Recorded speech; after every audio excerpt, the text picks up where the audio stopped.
team gets a possession to either match it or score a touchdown to win the ball game. If both teams kick field goals, the next team to score wins. But if the receiving team throws a pick six or fumbles the ball and it gets picked up by the defense and they score, the game is over at that point. And the Texans set to come onto the field. They're set for their first drive here in overtime, and this is where the crowd can really become a factor. They've had to battle it all day, but I know what you're saying. In overtime, that gets doubled, doesn't it? At least, because now the crowd really wants to be involved and help their team, and that first drive can dictate the whole thing because they know if this team takes it downfield and scores a touchdown, it's game over. And it's been loud in here so far. Stephon Tuitt, the one that got him down. Short gain there to start overtime. Almost a tester play, wasn't it? Wanted to see if the guys on defense were going to fit the gaps the correct way because we're in overtime. So it's not just physical tiredness out there, right? Mentally, are you still doing what you're supposed to do?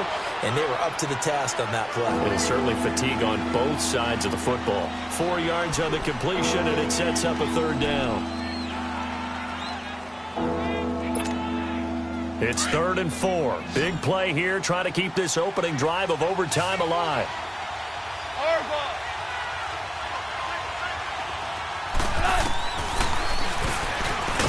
He can run for it, and he will. And he'll get this up only to about the 33. He'll get a couple of yards on the keeper, but it's going to lead to a 4th down. Just looking down at this with a naked eye, looks like they have about 1.5 yards. Any chance they go for it here? There's a chance, but I have to say, punt the ball here. Get rid of this thing and try and help your defense a little bit. I know there's that temptation, and I know people have it on their play sheet. I have that one play that'll get me what I need, but if you don't get it, you pretty much handed the game to the other team. And now here come the Ravens. Their defense did its job, got the stop. All they need is 3, and this is over. Couldn't have done much else other than score themselves and end it. But they turned it back over to them, and now all they need is a field goal to win the game. Excellent job by the defense. Can the offense finish things off? Now part 1 is done, now part 2. They'll start the drive with a run by Gordon. And he stopped immediately there. Officially no gain on the play, and it's 2nd down. Well, we just saw a great example of what we talked about with his coach prior to the game. He's definitely one of the better linebackers at reading a play and flowing to make the stop before it turns into something big. They try to throw on 2nd down, but this one is incomplete.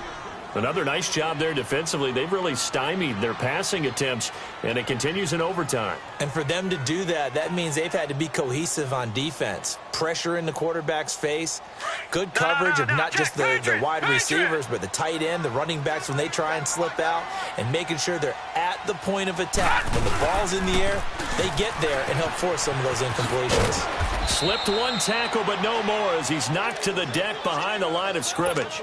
That'll make it 4th down after a loss of 1. I know there may be temptation to go for it here in overtime, but you have to punt the football. I like how emphatic you are about it because I know the tendency is, as a player, let's go get this thing. You're actually telling your coach, come on, coach, we can get it. We have that play call. And the head coach has to remember, that play call likely isn't there. Punt the ball away. Punt it away. Be smart. Trust your defense. Trust them. They'll run it now out of the gun. And he is met at the line of scrimmage, and he goes down right there. No gain on the play there. 2nd down. Doubling this guy has to be a priority before moving up to the next level because the big fella, he just ate that one alive, just stuffed it. In fact, before the game, he was talking to us, and he's like, hey, these pants make me look fat? And we said, nah, man, you're just a whole lot of guy. He is at well over 300 pounds. He's a big man. Flush to his right. Finding his safety valve here. That's complete. And he'll be brought down at the 45-yard line. Call it a 3-yard gain, and that'll bring up a 3rd down.